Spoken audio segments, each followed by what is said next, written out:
everyone. Welcome to the New Day podcast. My name is Emily, and I'm on staff here at New Day. Today is a very special episode because we're catching up with Pastor John, our lead pastor.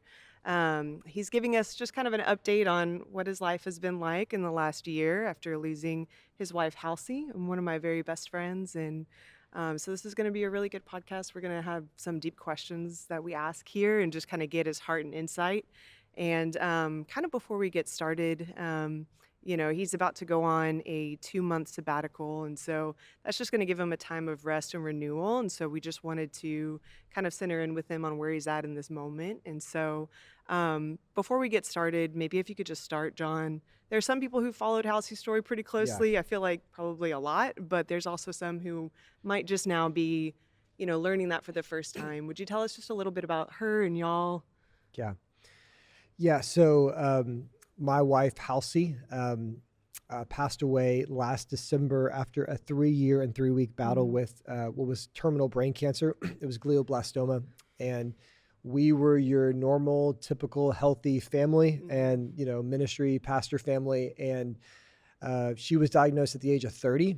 And it just kind of came out of nowhere for us. And so for us, it was actually coming out of COVID that happened. And so when people were kind of, getting used to life after COVID, she was diagnosed. And so, we walked through that journey for 3 years, and we'll talk a little bit more about that. But, and she faithfully fought it for 3 years. And like I said, 3 years and 3 weeks into the diagnosis, she passed away this last December. And obviously it's been a time of grieving for myself, for our family, for our church family, for so many people here. Like, her story kind of took on a life of its own. And so it kind of became something that a lot of people were very interested in and asking questions about and following along with, just because of who she was. And so, so she passed away. She's with the Lord now. That's our great hope. And I've been just in a big season of transition in my life, and but excited to talk today. And specifically, Emily, excited for you to be the one that we're having this conversation with, because you have been a very long friend of Halcie, one of her absolute best friends.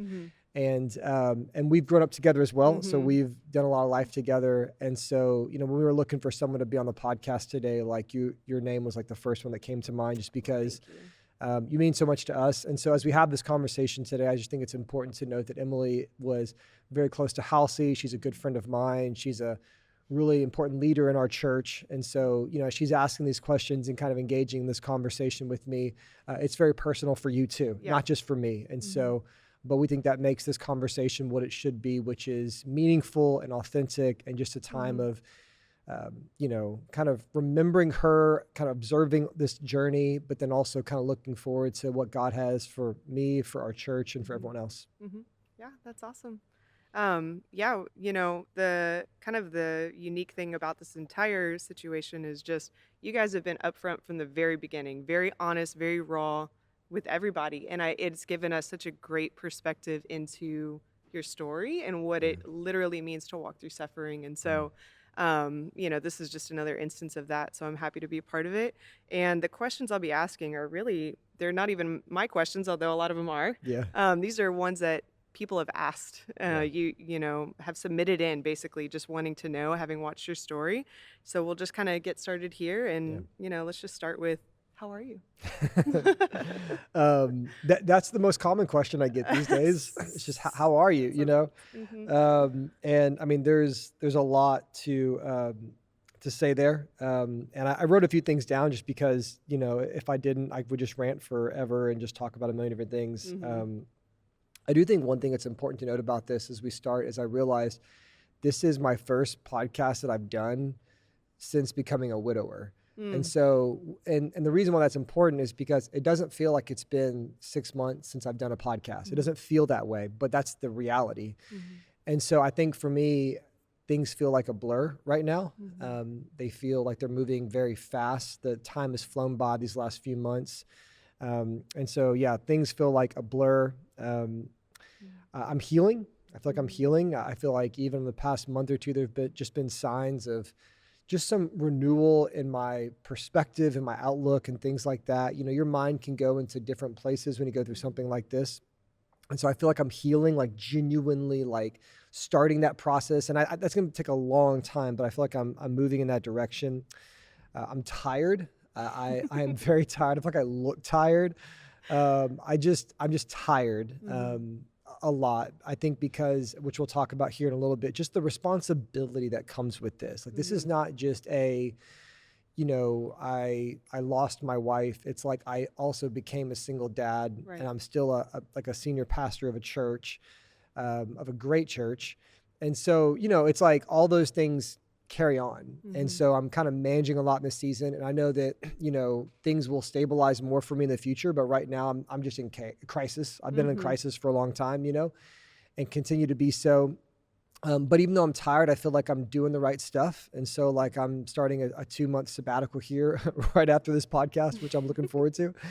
And so I'm doing all the right stuff. And so, like, anytime I get away, God always, refreshes me and renews me. And once again, I think it's important to know, I'm like, really, the sabbatical isn't so much a time of like renewal or like rest or refreshment. It's more of like getting my life in order is what it is, to do this long term. Mhm. I've been told to not put pressure on myself to feel rested, because when I come back in 2 months, I will still be a single dad. I'll still be, feeling a lot of things. And so, I don't want to I don't want to feel like it was a failure, because I don't feel like so all better, Right.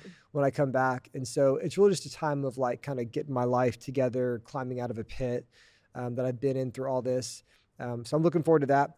Lastly, I just feel very open. Mhm. And I felt that way. I just feel like I'm usually very like kind of planned out. This is the vision. This is what needs to happen. This is where we're going. And I have no idea what the future holds. My life has been turned upside down, Mhm. and that has some hard parts to it, but I'm also excited to see what God does in my life. Like, I'm Mhm. very open. Like, my life isn't going to be what I thought it was going to be, Right. And so now I'm very open. I'm very intrigued by my own life. Like, I don't know, what will my life look like, and all those kinds of things, and what will be the dynamics of it, and what will I be like? I think I'll be a lot different than I thought I was going to be, Mhm. just in maybe in my personality or just what I'm called to do. So I feel like I'm very open right now. And so, yeah, so things are like a blur. I'm healing, I'm tired, and I'm open. Well, I really appreciated that, like, realistic response to rest, because you can't just on Yeah. demand it, Yeah. and you've been in, like, Yeah. crisis for so long, Yeah. so I think that's a really wise, like, place to be, because I think that's just true for all of Yeah. us, especially for you.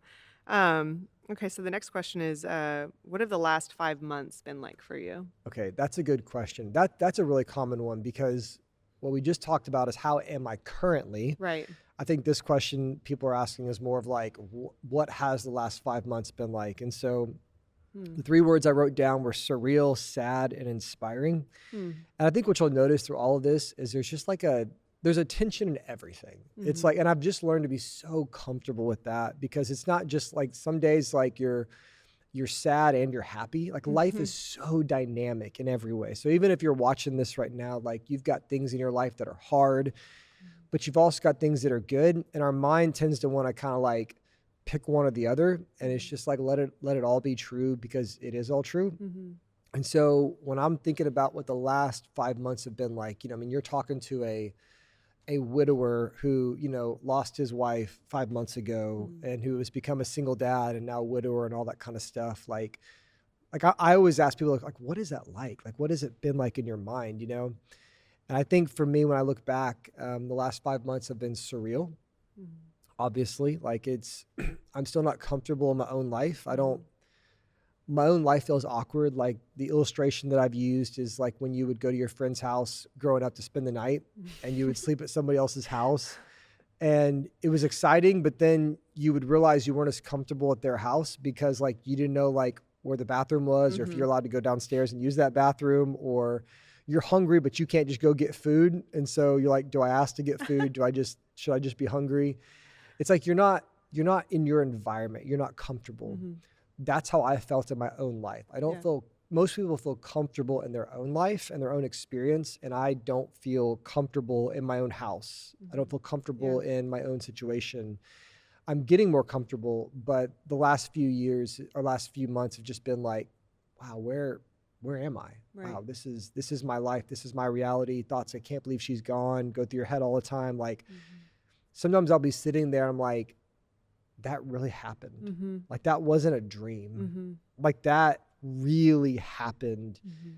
I really went through that. Mhm. Like and like I feel far from my former life. Like I look back at pictures or like Facebook memories are just like the The worst, and worst, it I'm always pops up on sure. my phone. And Mhm. it's like, yeah, it just feels like that almost doesn't feel like my life anymore. That feels like ages ago, you know? Mm. So it's felt surreal to like, and she was sick for 3 years, and we knew that she could possibly pass away, but there's no preparing you for that to happen. Right.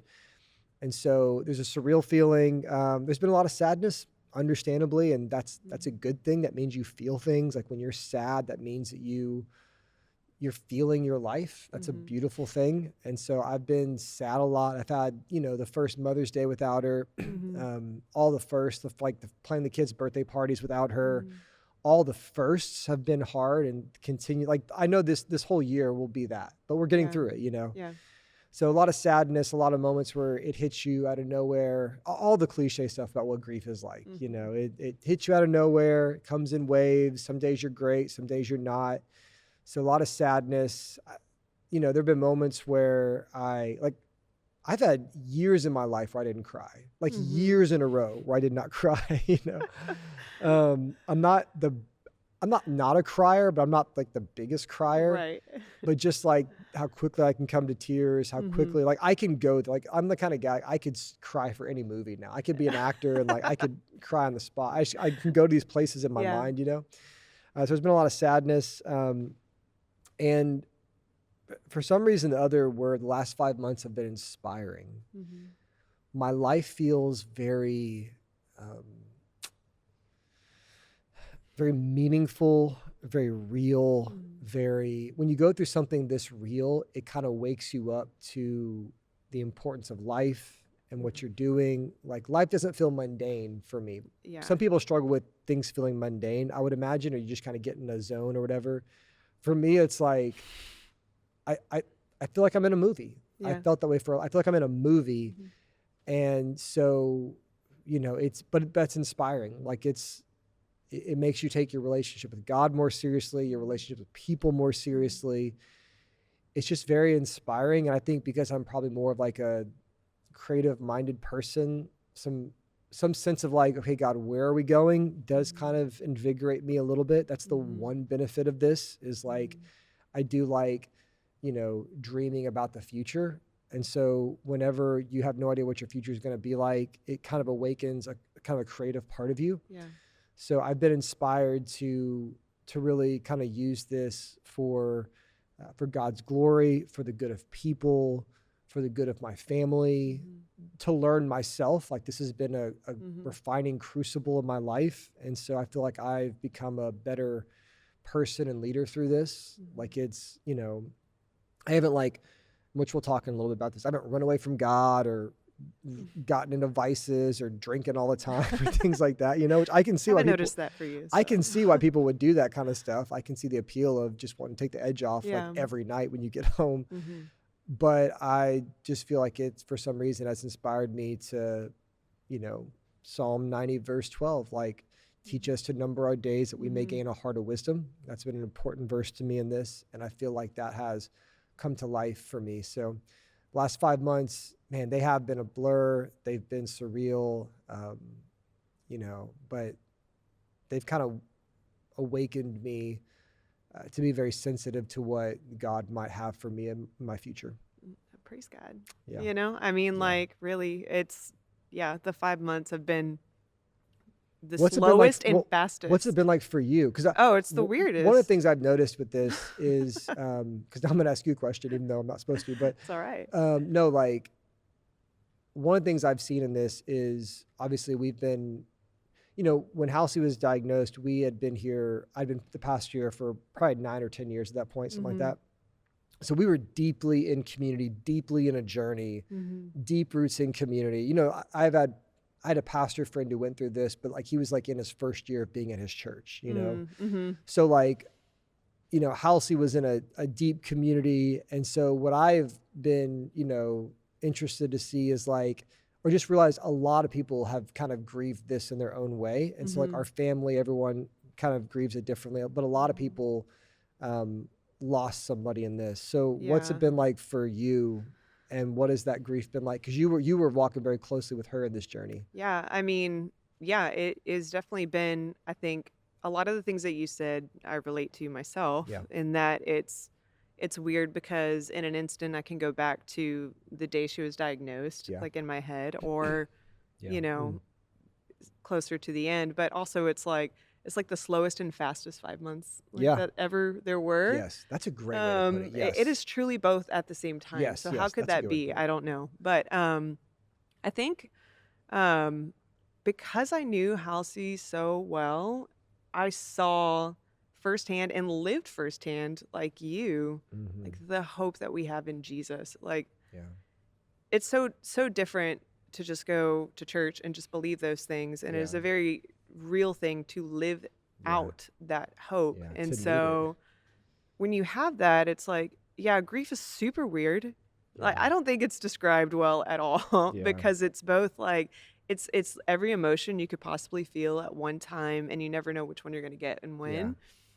And so there's like weird random things that are like, I'm learning like the word triggered, Yeah. like that's Yeah. one that, Oh yeah. you kind of roll your eyes at Oh until yeah. you like are triggered by Yeah. something. And so, um, random things will get you, Yeah. like I can't look at like any runner on the side of the Yep. road. It's just one of those things. And so, I got like a group text with, me and Amy and Maddie, and I talk with all of like, her good friends. And anytime there's something, it's like we just kind of like throw it out there just for Yeah. all of us who are missing her. But Mm. I don't know. I think for me, probably same questions that Mm. just happened, that Yeah. actually did. Yeah. Wow. And wow.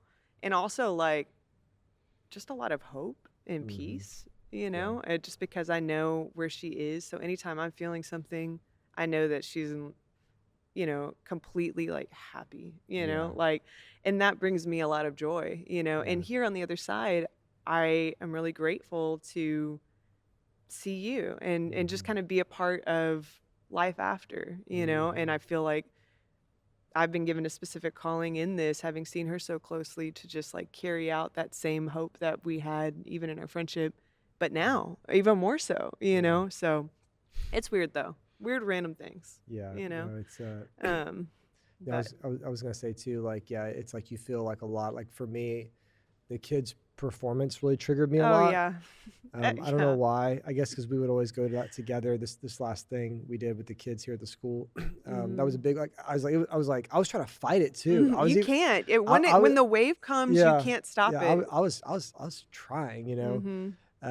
and so but yeah, it's one of those things where I think people are feeling it in different ways, Mhm. um, but yeah, the hope too, because it's like you need it to be It's true. real. Like you Yeah. need it to be true. And it's like, oh, that's why we're always talking about this. And it just shows you like how blessed most people are and how Mhm. blessed I've been for most of my life. Because Mhm. I've been through some stuff. Like my parents divorced when I was young and I had Right. normal, like work is hard and I've dealt with some anxiety and just things like that over the years of just Mhm. normal things.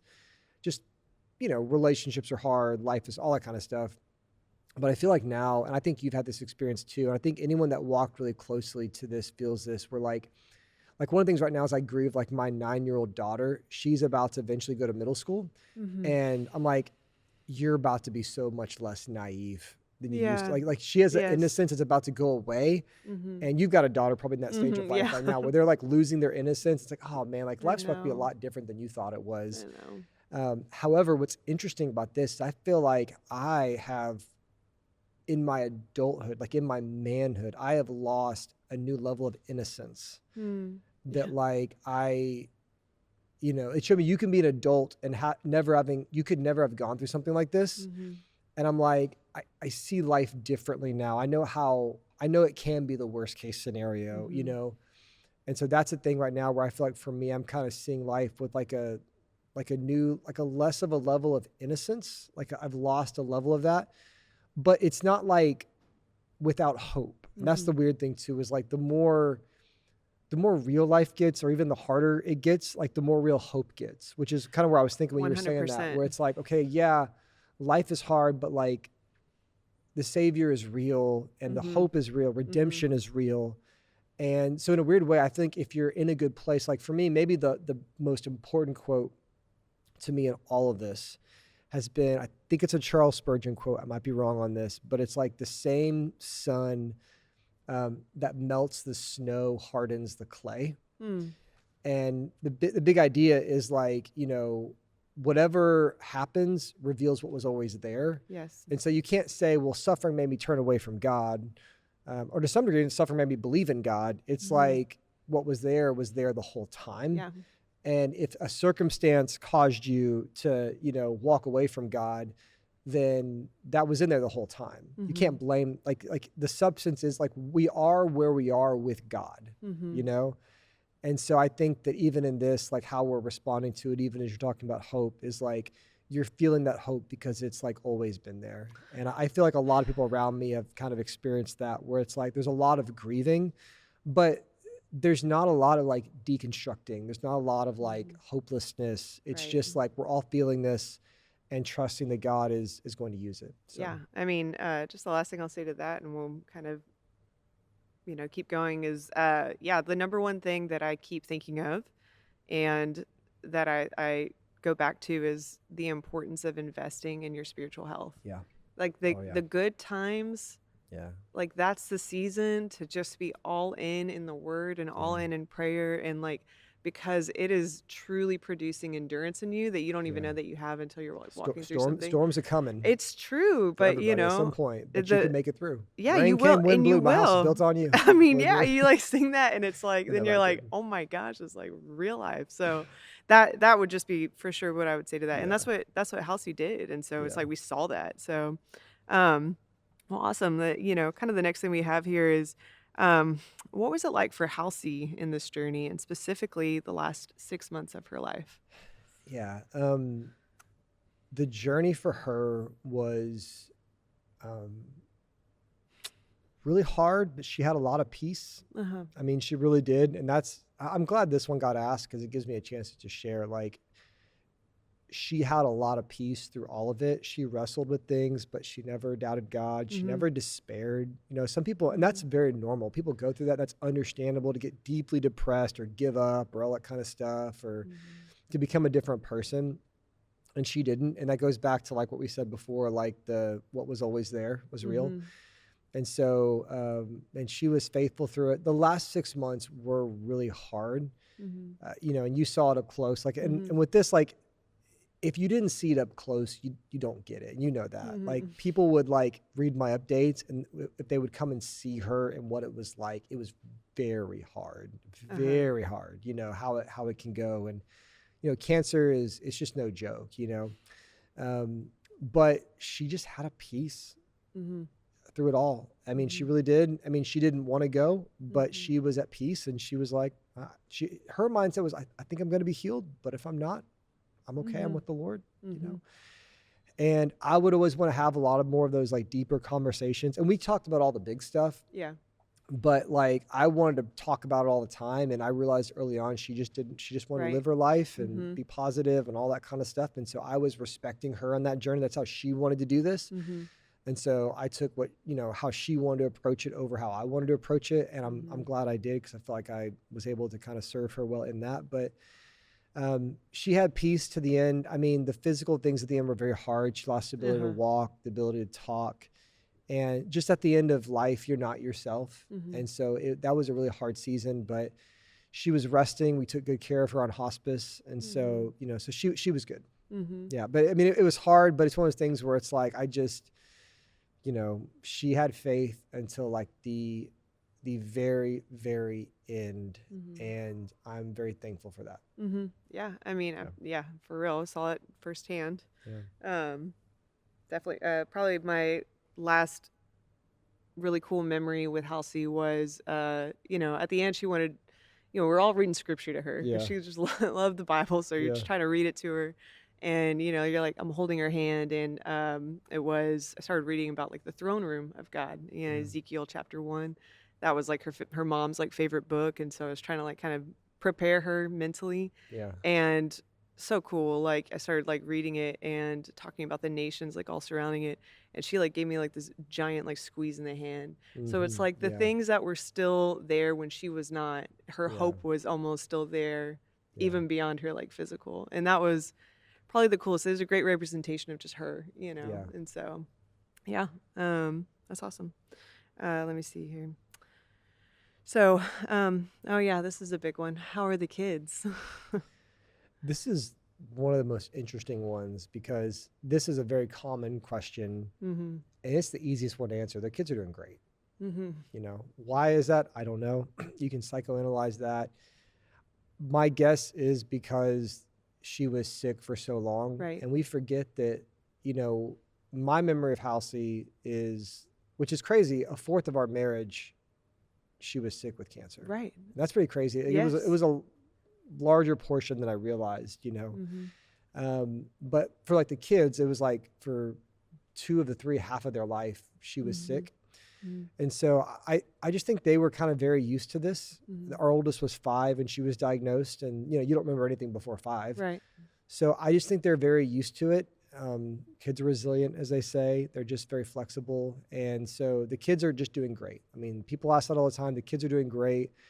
I'm a very invested dad. They've got a lot of family around that's very Mm-hmm. invested. Great church, great school. So they're doing great. And like there've been a few moments where like Ellie has kind of climbed in bed saying she missed her mom. Mm-hmm.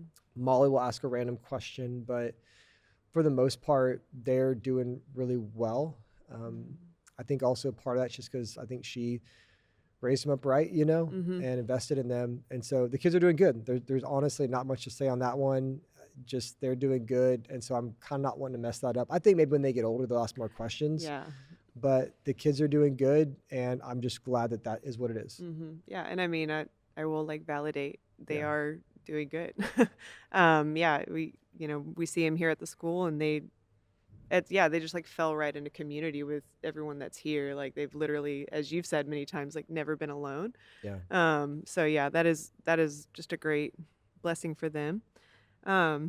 What's it been like pastoring and leading through this? Yeah. It's, man, in some ways, I was thinking about it. I'm just like, it's just leading, Mhm. because people ask, like, that's like one like pastors ask or church staff Right. ask or people like that, or, invested Christians, like you're a pastor trying to do all this stuff and this is going on. I mean, Uh-huh. as I said earlier, I've been leading in crisis for 5 years. There was COVID. I mean, we led like a replant for a while, and then we led through COVID. And then when we were coming out of that, she was diagnosed. And what's crazy is the journey continues because like, even though she's passed away, this is one of the interesting things about it is like, and one of the hard things for me is like, the journey is still hard for me. Like she's doing Right. great. She's in heaven. Like Mhm. House is doing better than I am, Yes. And so I'm still here grinding it out. And but now I don't have a partner in the Right. hard, And so I'm like kind of single dadding it. And another important thing to note, which of course I know you know as well, is my longtime like co-pastor, executive pastor here, who's actually your brother, I know. James connected. was called on, not to home, that's to the Lord, but to a different church in New York. I'm be clear about that. And so like that was a big one too, because it was just like, like obviously, and I don't want to compare the two. Obviously, like losing Halcie is far, far greater. But like that had been going on for a while. And then when he transitioned on, it was like kind of like my work wife was It's a lot of gone too. change. Yeah. Mhm. And so, I mean, I was just like, I've just been stripped. I mean, those Mhm. 2 people have been like these foundational pieces of my life the last decade. The Mhm. people I've led everything with, my, Mhm. like the person of the home, the person of the church. And for Mhm. both of them to not be here is like, what is going on, Mhm. And so I think, but like I said, I just think I feel like I've been leading through crisis for a while. And so I've gotten very used to that. Mhm. I think leading this, because even when James moved on, like people just felt so bad for me. Oh, I know. Everyone's reaching out like, oh my gosh, like, are you like, you're losing like John, and so the support's been really good. But I mean, part of it is I felt very like naked and vulnerable, but also like I've always kind of led that way. So it's not that Right. different. Yes. I've never like Uh-huh. I probably overshare when I say things in sermons. People are like, I would never say that. Sometimes I envision other preachers and I'm like, he would never say that on You kind of made stage. it on Pastors with Props. So. Yeah. And so in a weird way, it's like I guess it just kind of, I think it's been hard, but it hasn't been that hard because it's like just how I've always led. Like I've always Mhm. talked about my struggles. And so it's like just another opportunity to show that God is enough and that he's with Mhm. me, and that like I'm not saved because I'm a good person. I'm saved because of what Christ has done for me on the cross. And I don't fear anyone judging me because I don't feel like I'm saved by like my works or me being a good Right. person. And Mhm. so like Jesus paid everything on the cross for me. I'm saved, and my hope is in the gospel. So like if you think that I say something weird or you don't like something I said, like that's cool, you know? Um, and so I think my weakness hasn't felt like it's taken anything away. If anything, in some ways, it's really empowered my leadership because Mm. I think when you've been through the fire, you're really trusted, you know, Yes. and people, they, they listen to you more. And so I felt like Mhm. it's given me a new level of authority that I never had because I started as a Mhm. very young pastor, and I'm older now, but I'm also like, I've been through a lot. Like Mhm. I realized the other day, like, you know, for the rest of my life, like when I'm preaching on stage, because, you know, you preach on stage and all kinds of people come through services or hear you preach or watch you online. And Mhm.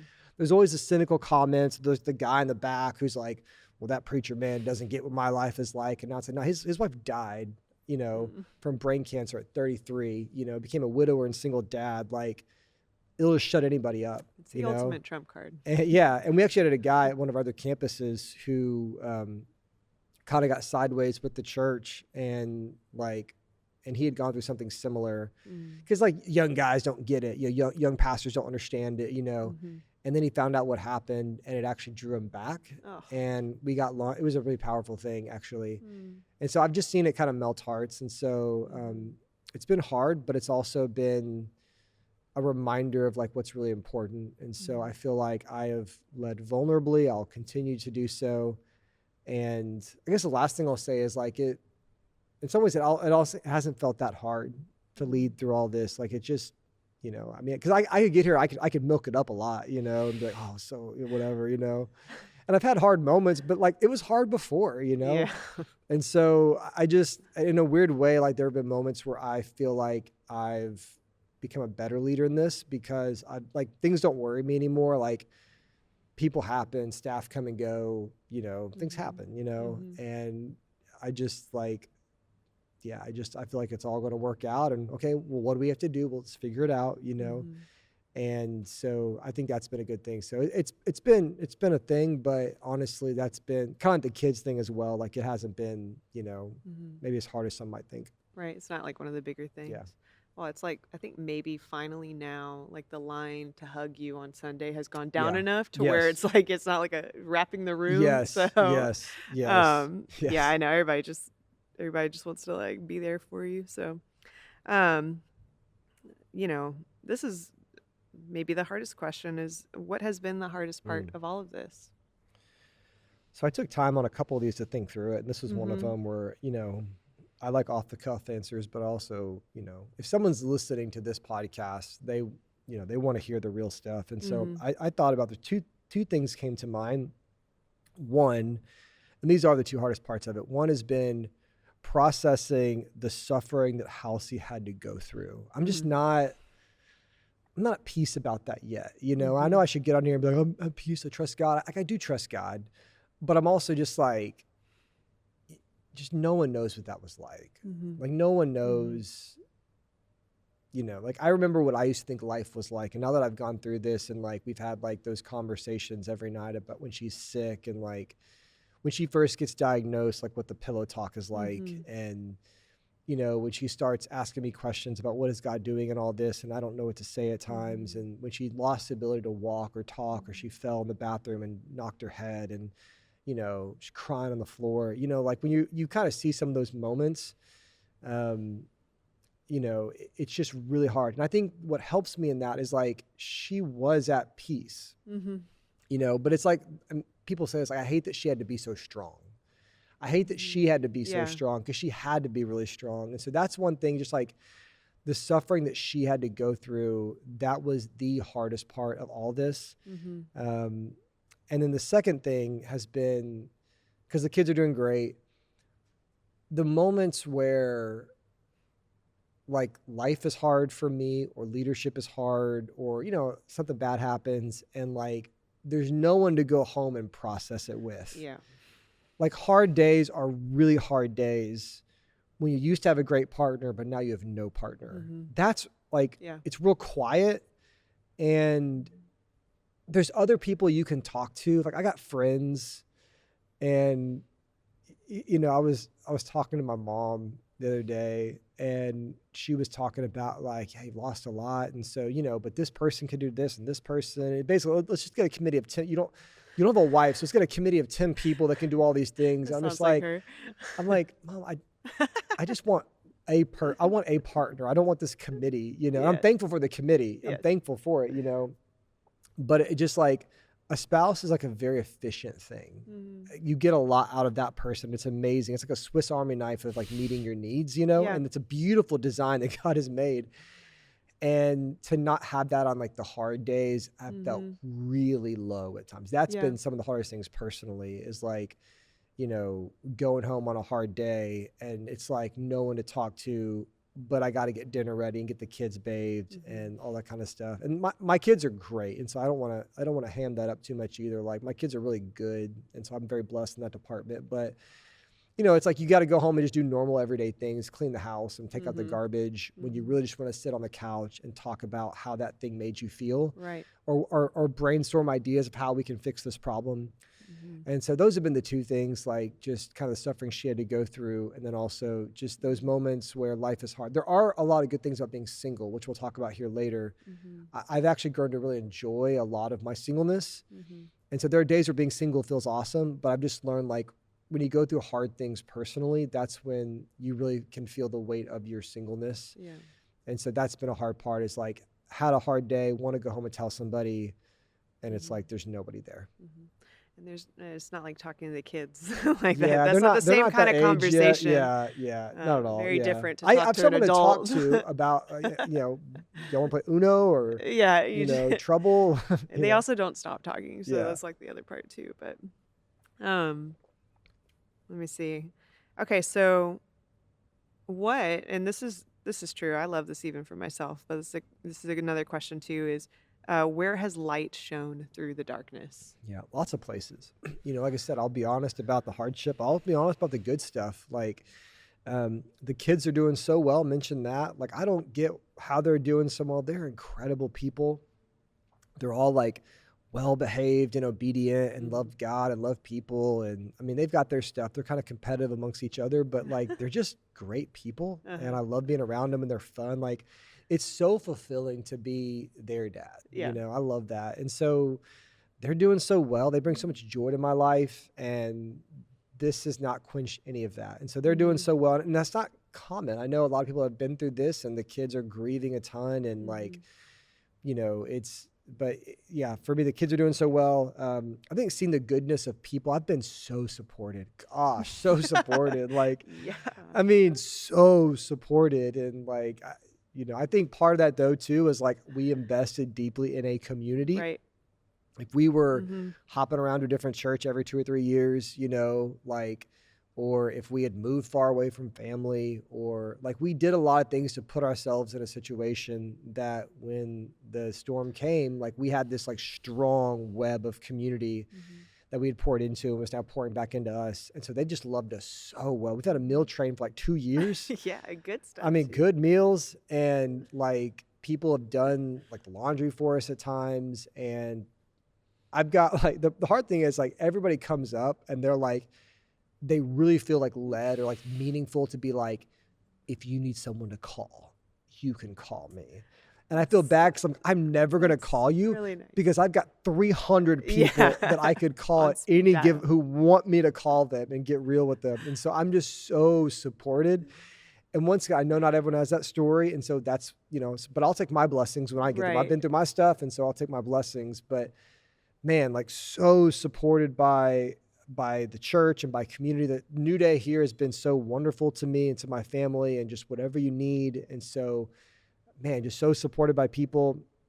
I think also the light has shown through because like I haven't like deconstructed. I haven't like walked away Yeah. from God. I'm not even like fighting against that. It's just like it hasn't changed really what I believe at all. Uh-huh. And so I'm like, dang, like if that won't change what I believe, then I must really believe this, you know? And like I trust the Lord, and even when I don't understand it. And so, the fact that I can look at my own life and faith and be like, heck yeah, like Mhm. I'm not just, my faith is not just like, in the book of Job where Satan tells God, like, yeah, he just follows you because you give him a bunch of good Right. stuff. And so for me, you could have said that he's got this beautiful wife and these kids, and, he gets to pastor this church that he loves, and, everything he touches turns to gold, whatever. It's like, I've got a bad hand, a very bad hand in this Mhm. journey. And none of that's changed. And so it's just really encouraged me about my own faith, because I always even doubt, like, am I legit at Yeah. times? Like, is it just because I get certain things? So the fact that I'm the same person Mhm. has been really encouraging, and I feel like it's something that God will use to, like, you know, do something special in my life for my testimony in like the days to come. And then man, just, you know, I think also another place where like the light has shown through is in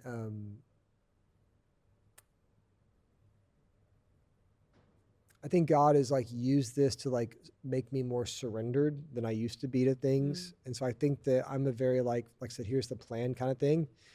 And this has kind of opened me up to like what the future might look like. And I found a lot more freedom when you don't try to control your life. A lot of times, like, well, this is my plan, or I need to be XYZ, or I need to have this job, or I need to be married, or I need to be, my life needs to be in this place. Like, that's a really crappy way to live because you can't control that.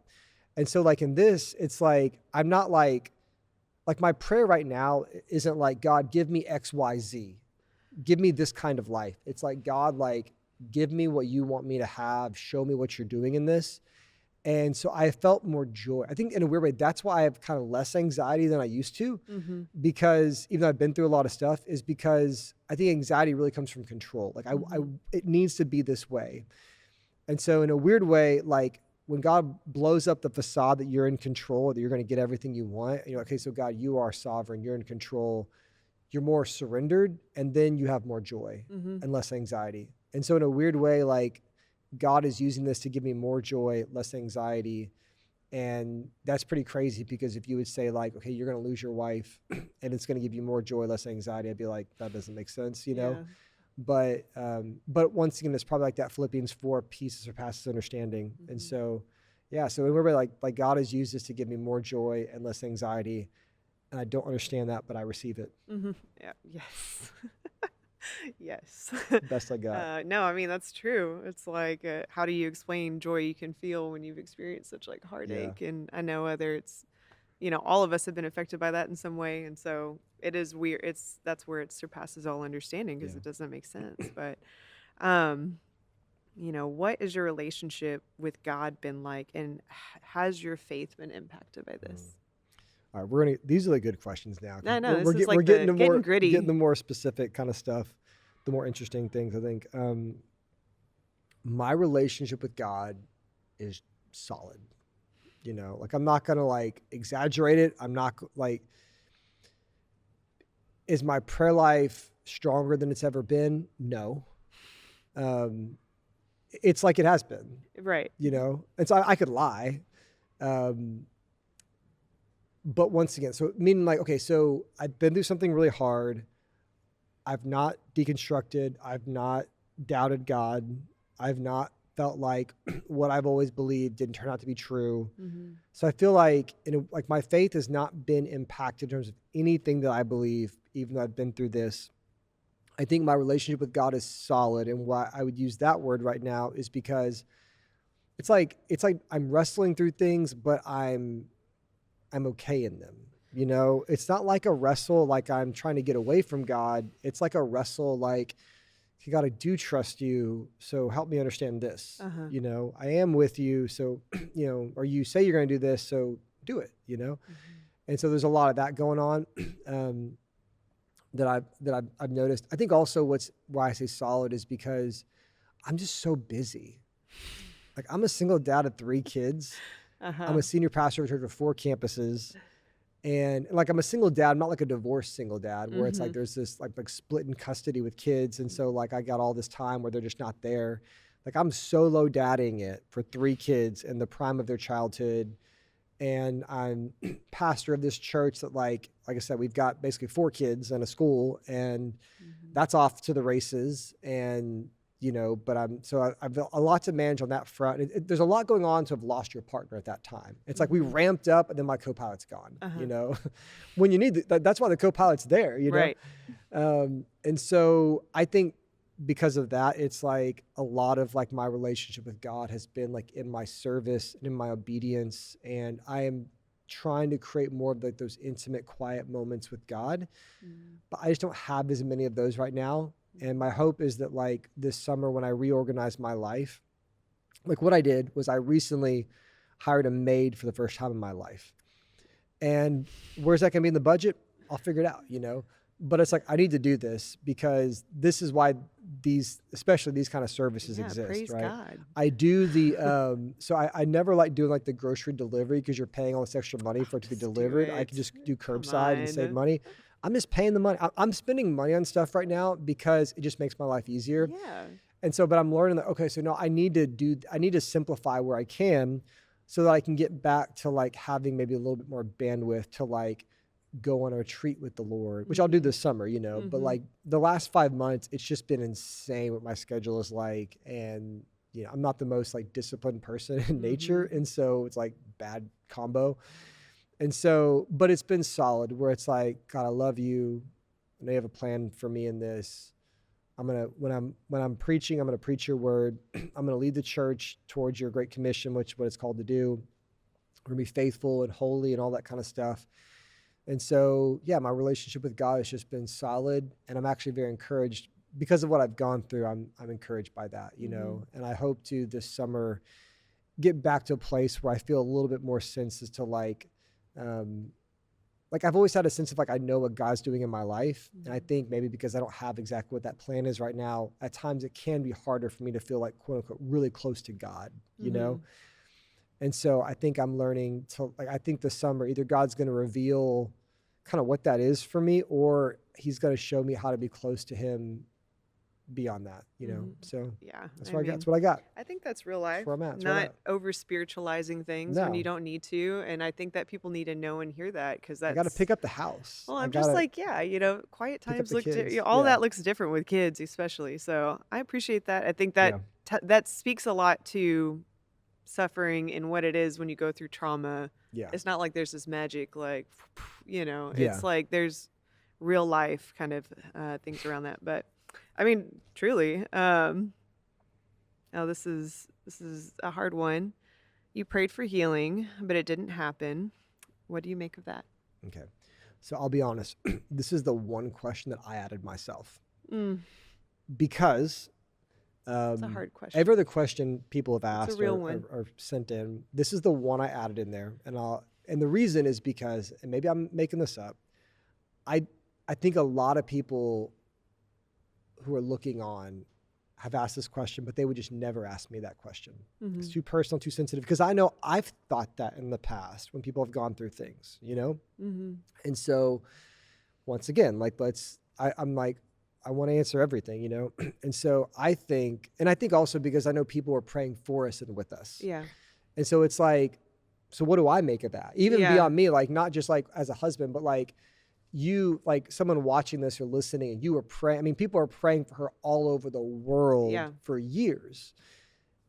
Didn't happen, right? Few things I will say. One is she was given 18 months. She lived 3 years. Yes. And she did live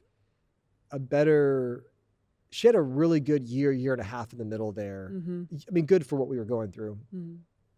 That most people don't get. And even like right before her cancer came back, I've looked back at pictures of her in that season. I mean, she kind of started looking normal again, because the problem with cancer is it changes how you look. And so like the first year and a half of her fighting this, she didn't look like herself. It changes your appearance and you lose a lot of your attractiveness and all that kind of stuff. The medicine messes with your face and your hair and all this kind of stuff. So one sense is like, I do think there was some level of blessing that was granted. But I think it's important to note, at least for me, is that, when I first, like so I grew up like you did, a little more Baptist. And so I have a lot of friends that would consider themselves more charismatic. And so the maybe the not so good thing about Baptists is we can be kind of like afraid of like the Spirit or the Holy Spirit. We kind of quench the Spirit and don't talk about it enough. Versus like, you're more kind of charismatic or Pentecostal friends, which if you don't know what these words mean, then just don't even look them up. Don't even worry about it, But kind of charismatic, Pentecostal, Assembly of God, like really into the miracles and healings and all those kinds of things. And like, it's like, feels like everything is based on that. And if that's not real, then God's not, whatever. I think because I came from more of that side, even though I have always tried to pull that more like toward like no, the Spirit's more important than like a lot of people make it out to be. But I think because I wasn't like just like all about that,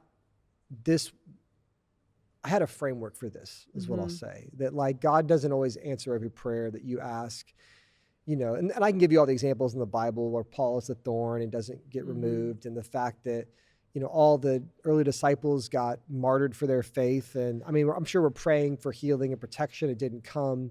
Like sometimes you pray and God does something great, and sometimes you pray and God, it's like not my will, but your will be done. Like that happens. And so I just think it's important because I'm sure a lot of people are like, hey, like we were invested in this, but it didn't happen. How do we process that? I think we process it by just trusting like the sovereignty of God. It's like that famous prayer of Daniel where like, I believe God can, I believe he will, but even if he doesn't, like I will trust him or I will praise him. And so I think that's an important thing to note. And so I think it's like, people that maybe are from backgrounds where it's not as focused on healing or miracles probably need to give themselves more to that, and they need to pray bolder prayers.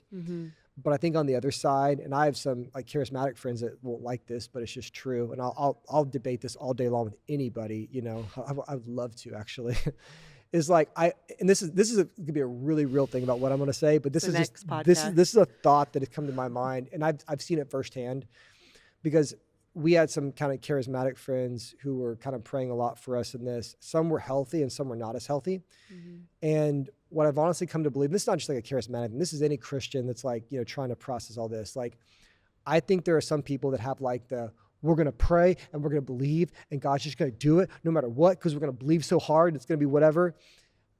What I have come to believe is a lot of people are like that because they cannot emotionally process the hard realities. I don't think it's so much for some people a faith thing. Because I've learned it's hard to sit with negative feelings and thoughts. And if your whole faith is built on miracles and healings and things like that, then God has to heal. Because if he doesn't, he's not real. And so God needs to heal, because if he doesn't, then because the way that I know my faith is real is because he's the miracle worker, way maker, does all these things that I ask, you know? And so if he doesn't make a way, then he's not the way maker, then he's not God. And I just want to say that because I think that there are a lot of people who get in like kind of toxic religious systems where they're believing out of fear because healings are how they believe God is real, as opposed to like what the Bible says that God reveals in our hearts, right? That God is there, that God reveals through creation that he is there. God reveals through common sense that he's there, that all this came from somewhere. Like my life came from somewhere. There's a lot of ways to know that God is real and there and that he loves you beyond him healing your sick grandma in the name of Jesus. Yeah, right? I mean, for real. And God might do that.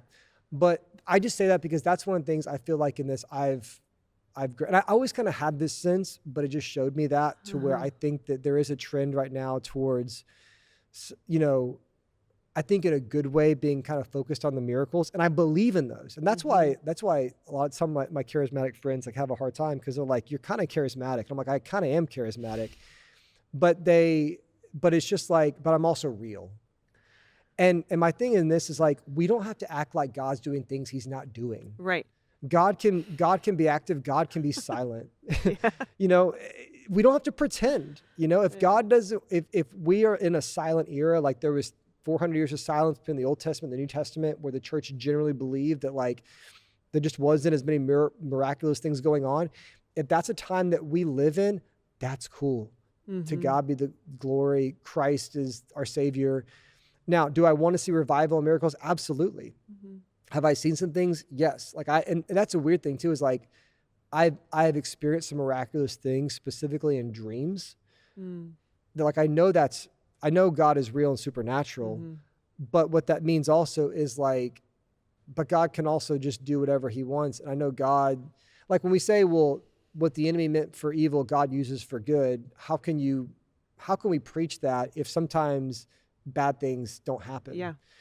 And so I just think that if you're listening to this or watching this and you're like, man, we were praying for this, or for someone in your own life, because this is like a universal question. Like I prayed, like even all of my like name it, claim it friends, all of the story of they prayed for something, it didn't happen, or I had this dream that I was going to marry this person, but that it didn't work out. So actually what God meant was he was showing me X, Y, Z. And so it's like, we got it wrong, or what we thought God was doing, what we thought he was going to do, he didn't do, right? That like, at the end of the day, what it proves is just that God is God and we are not. Yes. And so it's like, when we are disappointed, it's basically, okay, God's ways and his thoughts are higher than mine. Isaiah 55 says that. And then also my favorite verse, Proverbs 3, 5-6, trust in the Lord your God with all your heart, lean not on your own understanding. Those are when we're disappointed, when God doesn't give us what we ask, those are the moments where we have the opportunity to demonstrate faith and resilience and trust in him, because you can never honor your trust in him if there's not moments where he doesn't do something that you don't get, that you have to trust him with, right? Because if every time God does exactly what you ask and what you think should be done, it's impossible to trust God, because you never have to trust God, right? Because everything you want always happens. And so there's a lot in this, and yeah, we can unpack it even more, but that's a big thing too. But I have grown a lot in that, because I think that I've come to some conclusions about really what I believe. It's like, I believe God does miracles and I've seen them, but I also am very comfortable when God doesn't come through the way we ask. And I think that might actually be the more valuable thing. Anybody can trust God and have faith when the miracle comes. Correct. Right? Ugh. It's when the miracle doesn't come that, in a weird way, the miraculous belief is the belief you have when the miracle doesn't come. And I think that's what we get to demonstrate. And Jesus talks about, blessed are those of you who believe and they don't see a sign. Like the crooked generation asks for a sign. That's the right. wicked generation asks for a sign, because they won't believe God in creation. They won't believe God in their hearts. They won't see the all the other ways God reveals himself. God, do this or I'm not going to believe in you. Like, who are we to ask that, Now, is God compassionate when we ask those questions? Yeah, he is.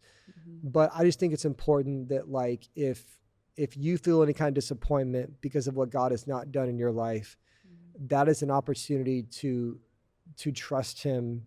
And it is a wonderful thing to trust the Lord. So in a weird way, like, I think some of the healthy beliefs that I had before all this have actually made this not as hard of a question for me. And my hope is for anyone else watching this, that they would have a confidence in God beyond God just giving them what they want, which I think will be good for them as they go along in their life, because some things will be disorienting, but they will be less disorienting if they have like a proper understanding that sometimes God says no.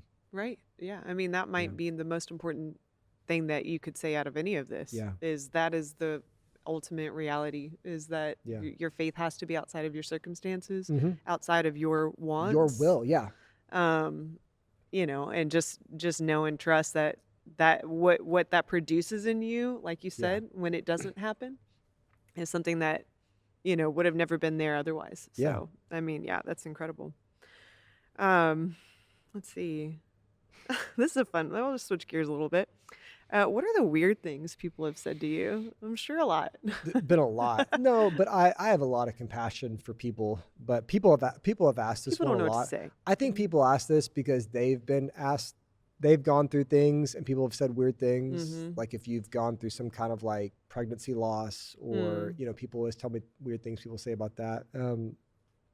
So the only thing I can think of, because I have a lot of compassion, people don't know what to say. Yeah, they It's a they really hard, don't. it's It's a hard. hard thing, and I'm a pastor, so I do this for a living, and I've Mhm. I've been in hard situations, and so I get it.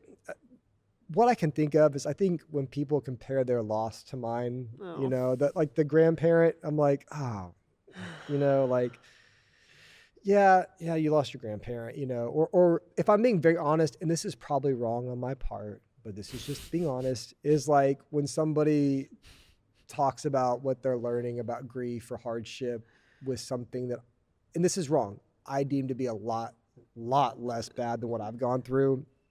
One experience was I went through this early on. Someone recommended I read a book on like going through loss and hardship. And, when you're reading the book, the guy's like not telling you what he went through. And I'm like, Mm. eventually he's going to say what he went through. Oh, no. And I won't say what he went through because it might offend somebody who's gone through this and that has been really Okay. hard for them. And it is a hard thing what he went through, but like it wasn't anything in comparison. When I read what he had gone through, number one, it was very typical. Uh-huh. Number two, I literally just chunked the book across the room as hard as I could and dented my wall. And I was just so pissed off, like you read a book about this, like That's hard. you're That's not, hard. it's like someone who like just, I don't know, like someone It's just who, trying. Yeah. yeah, someone who like throws 3 podcasts out on the internet. Now I'm going to do a course on how to do your podcast. It's Ugh. like, you're not an authority, So Yeah. that part's been hard where it's like, but once again, that's probably wrong. I mean, any grief is grief. I think what I take in that is it's not wrong for them. It just shows what I've been through, Right. Yeah. the magnitude of it. I mean, yeah, you've only been through what you've been through. And so that's been a hard thing. But when people kind of bring it up, I know I've been through something too, and I know what it's like. And Comparison. but once again, I just trust they're trying to feel for me. Another one, and this one, yeah, we'll talk about this too, actually. When people say things like, don't rush into another relationship. And let me tell you why this one's interesting. Not because I shouldn't, I'm not in a relationship or anything like that. But when people say things like when that conversation comes up a little bit, and people say like, well, just be single for a few years, just be single, and I sometimes, and listen, I might be, I don't know what the future holds. Like I'm actually, like I said, I actually am kind of learning to enjoy my singleness more, maybe being a little bit too comfortable in it. But I just think that when you're especially a young widow or widower, which I've met a lot now through this journey that have been through this, I just think especially for a guy, I think it's important to, like, when you tell someone, oh, just be single for a while, what we hear is like, just be alone. Just don't have a partner. Oh. Just don't have sex, Yeah. just be a single dad, like it's going to be easy. Yeah. Yeah. Take it easy. Yeah. And once again, I'm not saying any of those reasons are why you should ever be in a relationship, Mm-hmm. but it's like, I think the best thing to say on something like that is just to empathize with the loss, Mm-hmm. and not, because I know some people who have remarried really quickly. I know some people that have never remarried at all. Mm-hmm. And I just think it depends on what God's will for your life is, Mm-hmm. and the person you come across and things like that. I think when people who have never been there try to tell you how you should process it on any front, or even Uh-huh. like how to be a single dad or all that kind of stuff. I just think that one of those things where people, maybe they don't realize the advice they're giving you is more about themselves than you, Wow. and not like Mm-hmm. what is helpful for you Mm-hmm. as you're kind of working through this. And so, and once again, I have compassion for that as well, because people don't know what to say. Mm-hmm. But, and then also I get offended because people think that I would just rebound. Yeah. You're like, Like I'm well, not wise enough to okay. figure that out, I made the right decision at 23. I wouldn't make the right decision at 36, Uh-huh. And so there's a level of almost like, or in any way in which people communicate that you're not thinking clearly, and that can be about your job, that can be about your house or whatever. And listen, I might not be thinking clearly in some ways, but it just can be, it's almost a level of like someone saying, hey, you don't really know what you're doing, so let me kind of tell you what you need to do here.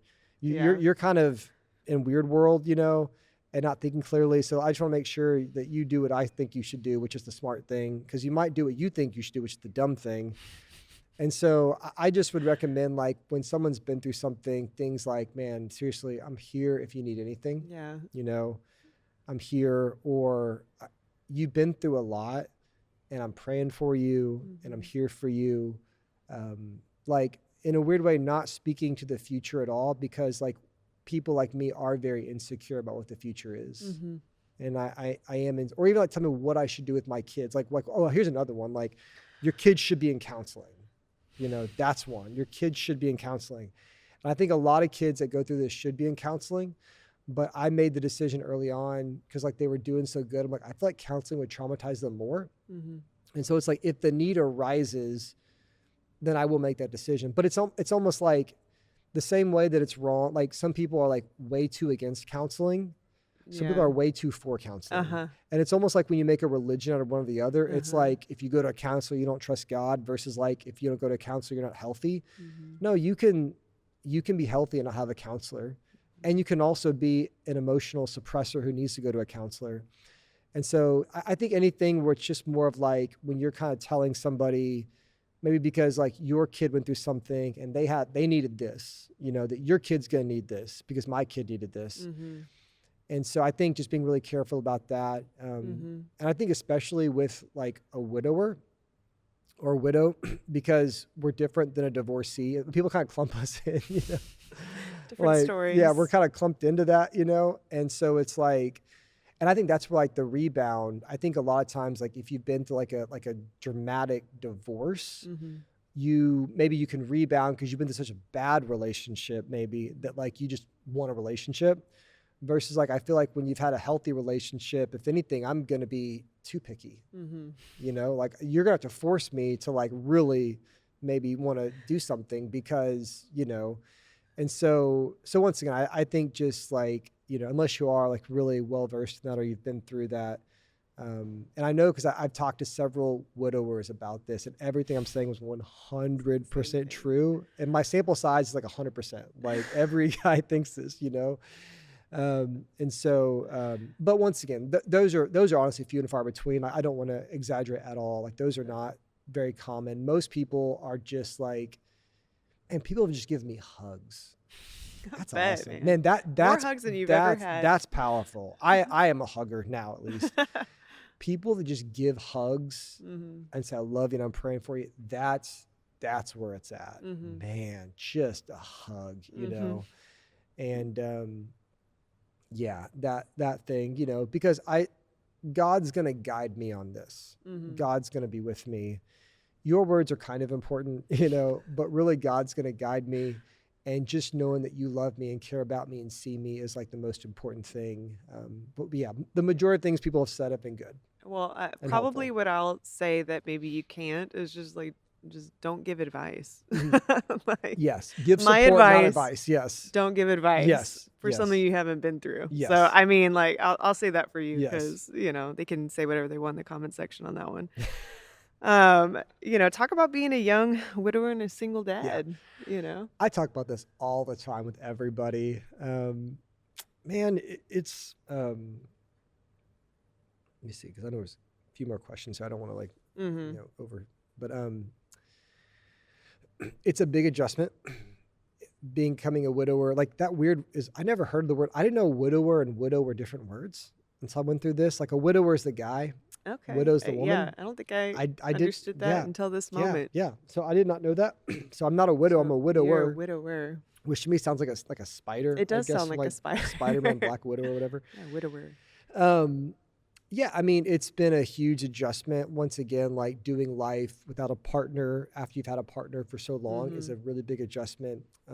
Being a single dad it's been a really big adjustment, but there's been a lot of joy in it. Like, it kind of forces you to like be really involved with your kids, but then you love your kids, and like being a dad in the season is so meaningful. I get so much joy out of it. It's so meaningful. I love these kids so much. Like, they're just amazing people, and I love being around them. I love talking to them, and I love all the stuff. And so like, you know, in a weird way, that's been a bright spot in this, is like you have to, like, it makes it easier. Cause like when you're married, it's like, well, who's going to give them a bath and who's Yeah. going to make the dinner? It's like, I'm doing all those things. So there's no conversation. So I just do, I don't like, No and debate. so, yeah. And it doesn't feel like a ton of work. Now, my mom is very involved. I'm very blessed. I have a lot of family, a lot of help, a lot of support. And so that is one thing that like I'm very blessed by. And so, I mean, most people probably don't have the level of support that I have. And so like I can have someone watch my kids any night of the week for free, and they can go stay with family for a few days or spend the night. And so I have a really good setup on that. So I'm blessed on that front. So I don't want to, some widow or widower or divorced person might be listening to this and I'm talking and I'm not being mindful of the fact that they might not have the family support that I have. Right. That would be a different topic on this. And so, for me, it's probably been fulfilling because like I have a lot to do, but also I've got a support system that helps me so I don't just get totally burned out. Yeah. So it's been as good of a transition as could possibly be. My kids are awesome. I think maybe part of it's just like being single, like walking into a room and being single is a unique thing.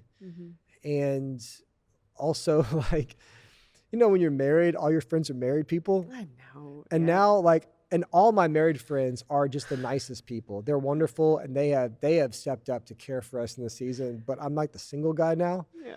And so now all my friends are becoming more single people, and which is cool because single people are a lot of fun. But I'm just noticing like that's a big thing where like the friends and it's not just like a clear line like that. I've got some new married people I'm friends with, but it's like your friends are based upon your life. Right. You come along each other for different reasons. For some reason, they provide something that you need and you provide something that they need for a season. And so when your life changes like mine has, it's like your relationships and your friends change. And so I'm undergoing like a huge friend metamorphosis. And so if you're watching this and we've become less good of friends, don't take it personal. Like I'm just going along with whatever. Yeah. And new relationships, like friendships are emerging, and I'm just accepting those and embracing those. And once again, like being the person who like, when you become a widower, like that's what everyone wants to talk to you about. Every conversation's about how your kid's doing, how you doing. Exhausting. I want to tell you a story about Halcie, which I love to hear, of course. Your story meant so much to me. It's inspired me. I've been praying for you. This person I know has been praying for you. This person told me about your story, like all those conversations everywhere you go. People reach out online. And so now like I know when I post certain things, it's going to take me 2 days to get back to all the messages that come out because of it, And so adjusting to some of that, but once again, this summer will be a good time to adjust to that more as well. Yeah. I mean, for sure. It's like the amount of people that have heard the story and been impacted by the story. I mean, even if you're not we get it. Like all the other people, we get it too. That's why I felt the pressure to kind of do this podcast, because it's like people are always asking questions and I'm about to be out forever. And so it's like people have become so invested that I do feel like a level of pressure. I do need to like keep people updated on what's going on because they ask questions, and it's almost like if you want a public ministry, you have to be faithful to that. Yeah. If you want to be totally private, that's fine. But it's like the person that posts like a really like dark, depressing status and doesn't update people. It's like, are you okay? Yeah, like comment. Yeah. If you're going to be public, you've got to give the whole story. And so I feel like this is part of that. Yeah, absolutely. Let's see what we got here. How are you processing or thinking about the potential of a new relationship in the days ahead? Yeah. And this is one that I have a lot of conversations about privately. Yeah. And people don't want to ask this in public, though somebody did ask this one. Oh. But a lot of people ask it privately, especially guys. Guys ask this. I mean, I don't talk to a lot of girls in private per se. Thing. Yeah. But every guy asks this question. We'll talk, what you thinking about XYZ, And so, this goes back to like every part of my life, just being very open to whatever God has. Like, I don't know, like I miss Halcie like crazy, and I'm also open and excited about the possibility of a new relationship. Both of those things are there, and that just is what it is. And I could say something else, but I'd be lying. I think I'm not going to rush it. I'm not going to delay it, is what I think as well. Like I don't feel a desire. I don't feel like I need to be single. I don't think I need to get married right now, but I don't think I need to be single for 5 years, but I could be. And so I don't think there's like a time limit of which if you get remarried at XYZ time, it's more or less disrespectful to your late spouse, because like me and Halcie wanted good for each other, and we had all these conversations and we were on the same page, and I would want her to remarry. And I told her that all the time before she was diagnosed. We would have those conversations. I'm wired that way. I'm always like, well, if this happens, if this happens, if this happens, like, you know, like my family knows, like if something happens to me, like here's where you find the life insurance paperwork. Like I'm just like real, I talk about all that kind of stuff, you know? And so we're on the same page with that. And so yes, I'm open. I don't feel called to singleness. I don't feel called to that. Like I don't envision that being my future. That being said, like I, of course, would never rush into anything. Like if I'm going to be in a marriage, it's going to be a good marriage. And if it's not, then I'm going to be single. And I've also really actually, this is an interesting thing. The last few months, I have actually enjoyed my singleness more. Like that's actually grown in me to where when obviously I first became single, you hate it, but I like it more now. And I see more of the positives of it. Like it's on the bad days, it's hard to go home and no one be there. Sometimes it is kind of a vibe to just go home and nobody be there, because it's just chill and it's quiet and it's kind of nice. And I'm just like playing guitar, working on a song, you know, like I want to make this tonight, or I want to eat this tonight, and I can just do that. Or It's the Bachelor in you. there's some Bachelor You that know? like it is, and maybe it's just because I'm new to it again, and maybe it's going to wear off. But to me, it's almost like now, and this is an important thing, because like when you're a pastor, you pastor people through all of life and all situations. And so it's like a big thing you have to pastor people through is hardship. And so now I've been through a lot of hardship. So I have a voice to speak in that now. Also singleness. I'm like, you're like the longtime married guy talking to all the singles in the room and just be content or whatever. And now it's like, I know what it's like to be single in the prime of your adulthood in life. And I know what it's like to be a single parent. I can speak to single parents now. And so there's a level of like, I'm experiencing what this is like in real time, but I'm like, there's some really good things about being single and things that I enjoy. And there's things I like about being a single parent, and that's growing in me. And so I don't know, is that like God telling me I'm going to be single for a while? Is it just God showing me that I'm, I can speak to this now, that, just a testimony. And so I don't know, like I'm in a weird way, like I could meet that person tomorrow. I could already know the person somehow. I could meet them in 5 years. I could meet them in 2 years. Or I could be single forever, I don't think that will be the case, but that could be a possibility. The other thing about me too, that is interesting as I do begin to kind of think about this, is like, I'm a calling. Like when I think about my life, like I'm a widower who's been through some stuff. I got 3 kids, and I'm a senior pastor of a church. And so With other churches. Yeah. So like, I get it when like a girl could look, like I don't take offense when a girl looks at my life and they're like even if they like me, it's like, do I want this to be my life, And so, and I know I say that because a lot of people feel insecure about their situation, and I empathize with that. I don't feel insecure, number one, because I love my life. Like I love my kids. I love my church. I love what I do. And I think it's going to actually help me discern the right person, because I think the right person is going to love being a part of this with me if I have that person.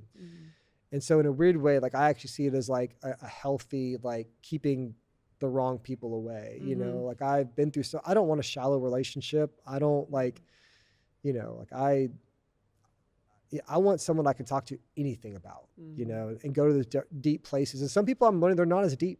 Mhm. They're just real kind of chill. They just want to have some fun in life and just keep it casual. And like, that's cool. That's not me. That's Uh-huh. boring to me. That's shallow. And I'm not saying it's shallow, but it's shallow to me. Uh-huh. And so, but I say that to say, like, I think that's the thing where I'm like, I think it could take some while to find the right person if God has that for me, because I'm a calling. I'm not just a person. I'm a calling, Get you a shirt.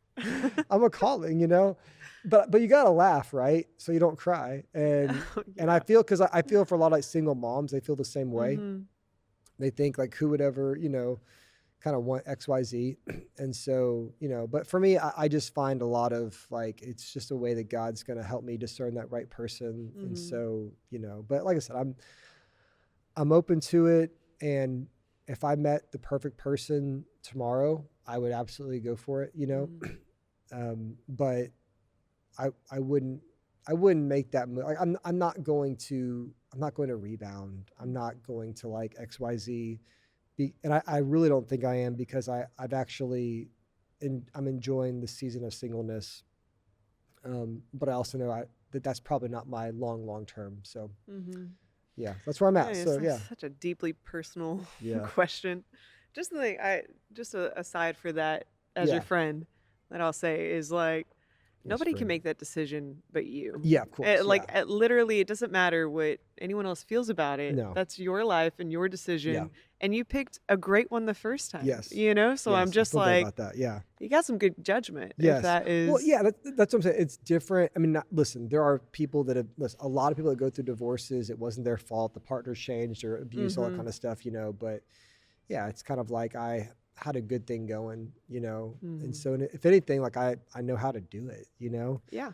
And so, yeah, but that being said, I also know that I'm in a unique situation. But it does mean a lot that you would say that, because maybe there is a little bit of insecurity in me of what people would think, Mm. But everyone I've talked to has been very supportive on that front. Mm-hmm. Everybody has, because they knew I loved Halcie. And so, Yes. and I think honestly, sometimes when people think someone moves on too quickly, I think that's more an indictment on how they felt the person loved them while they were living versus like Mm-hmm. moving on too Mm-hmm. quick. Yeah. I think like when people have a problem with it, it's really because they feel like you weren't really committed when they were Mm-hmm. married. And so of course, yeah, it almost like it's kind of affirming a belief they already had. Mm-hmm. But like me and Yeah. Halcie loved each Oh other. yes. Everybody knows Super not the that. case. Yeah. Yeah. So if you know the person loved him and was committed, then if they decide to be with somebody else, it's not because they didn't love them, because they did. It's Mm-hmm. just because they truly want to have a partner. And also, I was married. I felt called to marriage, Mm-hmm. And so a married person feels called to marriage. It's why they were married. And so Mm-hmm. like, I think usually that calling persists even when they become single again, just because that calling wasn't just tied to that person, Mm-hmm. right? That calling was tied to like a lifestyle and a way that God wanted you to live your life and build your family. Mm-hmm. And so like I try to be a really good husband and dad. Mm-hmm. And I don't think I'm not that anymore just because I lost my partner. Right. And so like I had a friend of mine who's a widower, a really good guy, who lost his wife to the exact same thing. And we're like Mm-hmm. the same age. And he said, man, like, it's crazy. Like I'm a dad, I'm a really good dad and husband. That's one of the gifts I bring to the world. And so tell me to not use that. It's like when you go through something Yeah. that you want to use those things. And so that was just an interesting perspective where he was almost just kind of feeling like some of that same thing where it's like, I love being a dad. I love being a husband. And so Mm-hmm. it's hard when someone says, well, don't do that anymore, you Mm-hmm. know? Yeah. Well. And so, but everybody's been very supportive on that front. There's been no judgment, no weirdness. And so if anything, this is more just out of curiosity, because people are kind of Mm-hmm. wondering what I'm thinking, or if I have met somebody, which I Mm-hmm. haven't. I think that I'm just very open, and I felt a lot of support on this front, but thank you for saying that. Yeah. No. I felt like somebody else had to say that one too. So, um, where do you see yourself in 5 years? I don't know. That was the question. I was intrigued by that question. I have no idea. Probably because the last 5 years have been I have no idea. Yeah, yeah. pretty It rough. doesn't matter where I see myself in 5 years, because I won't be there. I what do I know? I'll be serving the Lord in some capacity. I'll be the dad to my kids. I would imagine I'll be remarried, but maybe not. Um, and I love my job, so I'm still doing the same thing. Like I'm not like switching careers. And I think I'm excited as to who I'm going to be, because I think that the Lord has already used this to do a lot of good things in my life. Mm-hmm.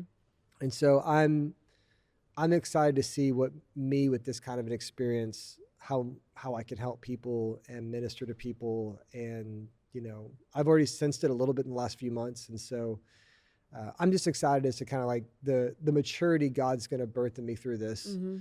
but no idea on the specifics. No idea. I don't know. No idea. Yeah. Not The quite official sure. answer. Okay, this is the last question. Yeah. What's on your mind right now? Um, I think this was asked as like an open-ended question. Mm-hmm. I would imagine. So I'll just rapid fire some things.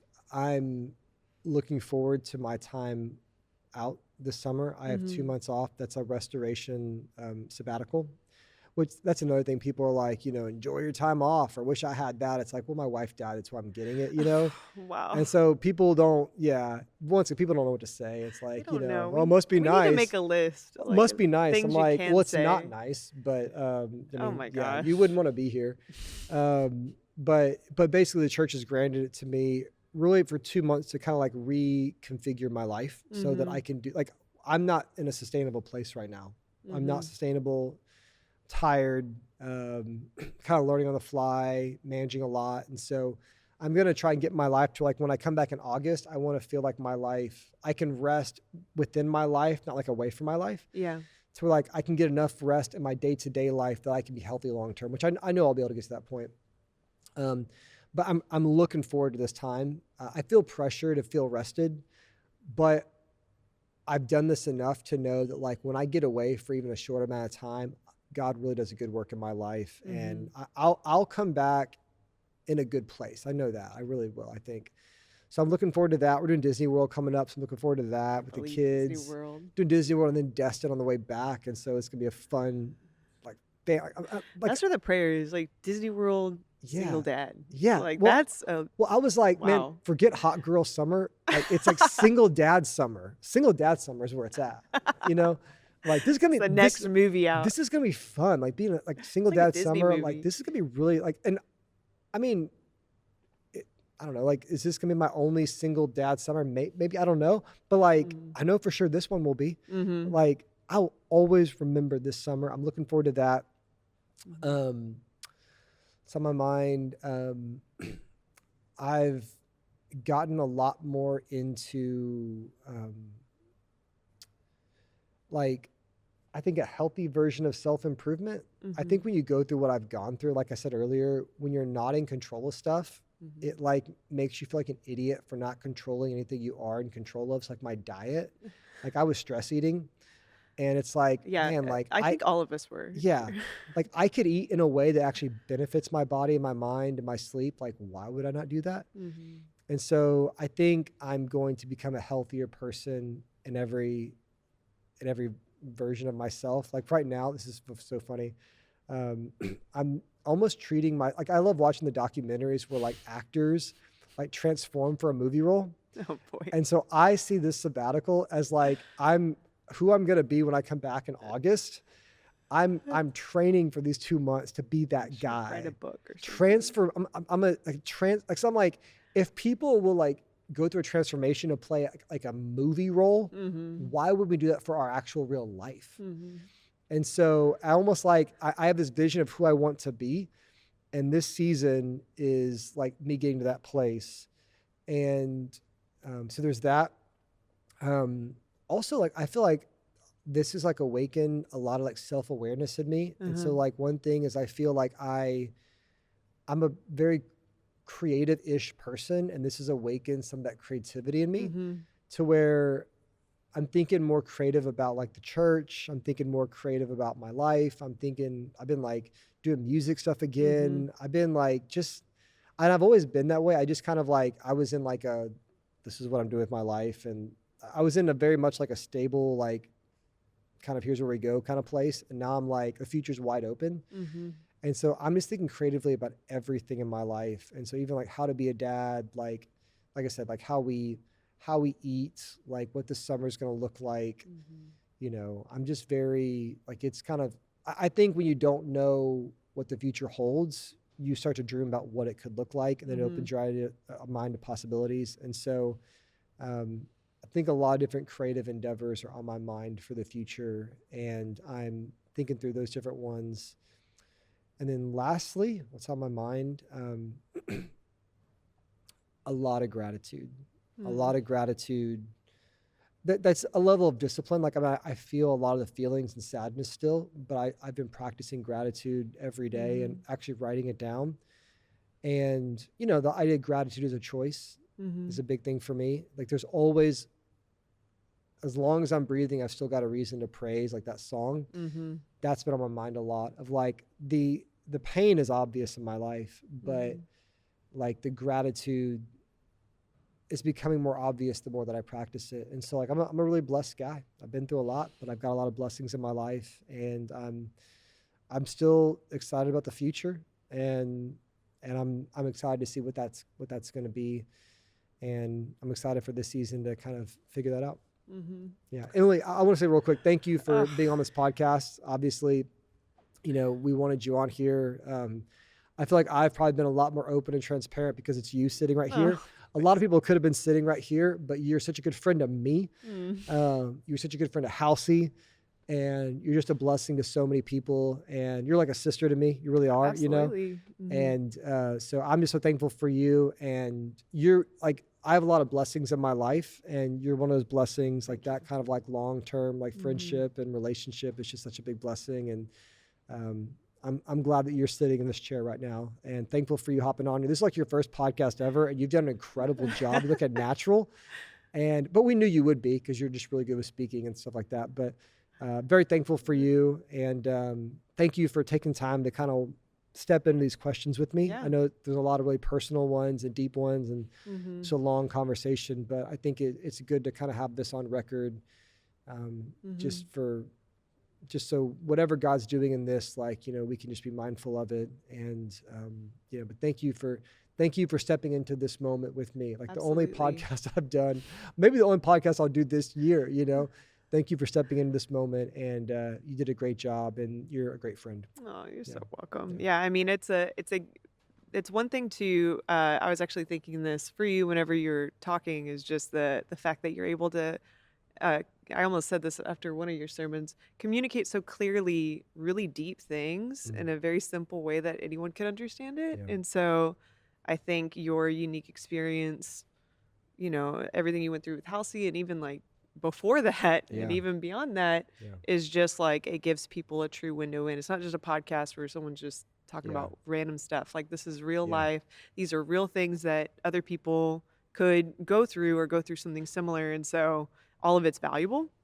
So you're so welcome. I'm Yeah. like happy to be a part of it. Yeah. Yeah, I was like, yeah, I want to be in this conversation. So we do appreciate all of you guys just being a part of it and tuning in. And, we wish John just the best of luck as he goes on his 2 month sabbatical and just really hope that that will be a time where he can be refreshed. Again, don't text him. And, as far as for us here at New Day, we're going to have some more stuff out for you soon.